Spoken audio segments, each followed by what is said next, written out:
I want to welcome you back. If you're following along in your course notes, you'll see that these 2 weeks, last week and this week, are deeply intertwined. In this lesson, we will be looking in more depth at the age of humanity and then the theological meaning of our creation. B.B. Warfield, the famous Princeton theologian, once wrote, "The one question of the antiquity of man has itself no theological significance. It is to theology as such a matter of entire indifference how long man has existed."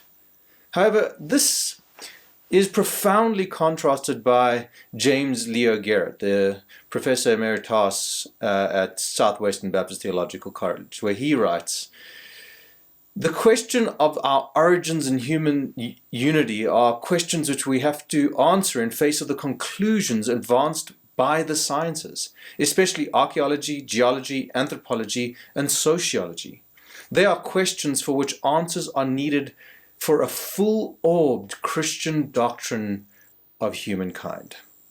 So where do we land? Well, the mystery of the origins has been made quite murky by the modern obsession with material origins.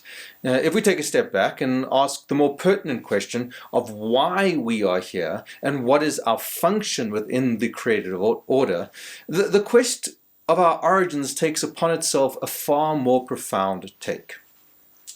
Now, Erickson, in your course notes, does a great job exploring the views of the age of humanity and the problems therein. And I would suggest reading these very carefully. Try and see the argument that Erickson is trying to present. Also, this will be supplemented by your course notes. I do want to push your thinking. Ask the question, what makes humanity unique? And why are we actually here? Science has no profound answer for this. It sees us as just part of the created order, just another animal. However, we are endowed with attributes that transcend the created order. It was C.S. Lewis in his book, The Screwtape Letters, who said, "Humans are amphibians, half spirit, half animal. As spirit, they belong to the eternal world, but as animals, they inhabit time. This means that while the spirit can be directed to an eternal object, their bodies, their passions, and imaginations are in continual change. But to be in time means to change." Now, I've shown you this to set up for what I think is the most important contribution of Erickson's section, which is his explanation of the theological meaning of the humanity's creation. And this is something I believe we must be emphasizing in our churches and ministries. This is because it's particularly important in light of the many anti-human ideas that have come into the cultural thinking of our time, as well as the many dehumanizing practices that have crept into our lives through technology. We are made to share in God's nature.